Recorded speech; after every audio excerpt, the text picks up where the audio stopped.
congratulations. Well done. You threw a match of two halves. Well, do you know, I'm Scottish and we love drama. So the PDC actually asked me, can you tone it down a little bit at 2-0? Can you make a bit more drama? So, yeah, I done what Dave asked me to. So, yeah, thank you, PDC, for making that interesting. Look, for two sets, you're unplayable. 109.98 first set. I know you'll say you're not bothered. I think after two sets, you're averaging 107.5. What happened then? Yeah, I looked up at the screen when I came back on after the second set and thought, oh, you're playing well.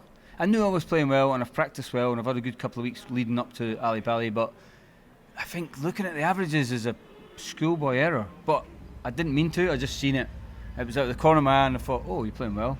And yeah, it almost backfired and I almost cost myself, maybe my tour card. But I'm safe this year, but the ranking points now that you get Ali Pali is massive going forward. So I need to be in the next round and the next round, so let's see where I go. Yeah, well, you got the win. You had all those match starts to win it 3-1. What's going through your mind when you've missed them and you see him coming back at you? Stop bottling it. Stop bottling it.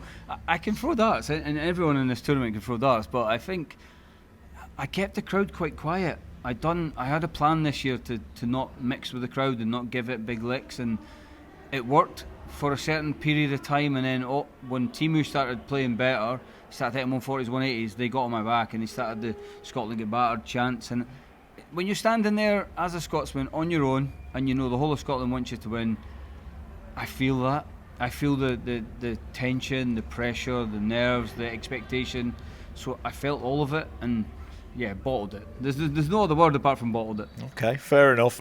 He then had to miss. I mean, I guess as a player, when you stood down there, there's nothing you can do. You just got to pray he misses, and he did miss. And when he did, you stepped in. Yeah, but so every time I was just looking at the ground, I was looking at the green carpet, the exclusion zone, and it seemed to be third dart every time he checked out something. I was like, man, come on, give me a break here. Give me one leg that I can just go for you.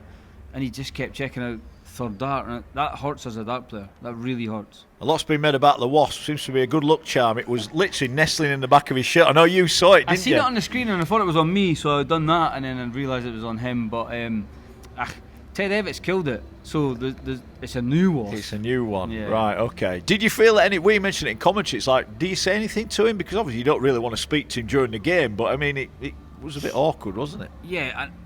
Yeah, I kind of went in the back of his collar just to, and I think he realised before, but obviously being from Finland, he doesn't speak great English, but he was brand new, back room, in the players practice room. I speak to my opponent and say all the best, have a good game, and I'm quite an approachable guy. I'm not one of the guys that switches off from everybody, so maybe that's a downfall. But I just wanted him to have a good experience,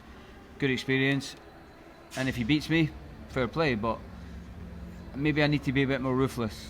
Okay. Well, the Alan that turned up in sets 1 and 2 will give Jan van Veen a pretty good game. The one maybe that played the latter part might not. So you need to be on it, don't you? To I know the standard that Jan plays at. So I played him a few times on the Pro Tour. Yeah, he's a class operator. So I need to be at my very best, and I can do it on that stage. I've just proved it for 2 sets.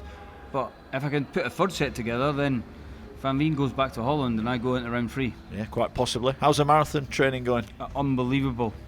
You got a few steps in today, to be fair. Oh, that's savage, man. To be fair, that's what I was thinking about. I was thinking a little bit more exercise. Good luck. No, it's really good, really good. Good. So you're raising a few quid? Hopefully, I'm going to raise a stack of cash for guide dogs. Good. So that it's more important to Amanda. But my manager's doing it with me, so I think I'm going to have to go back to my military days and drag him round. Okay, well, good luck with that, and best of all, good luck when we see you back in round 2. Well done, mate. Thank you very much. Cheers. Thanks, Alan.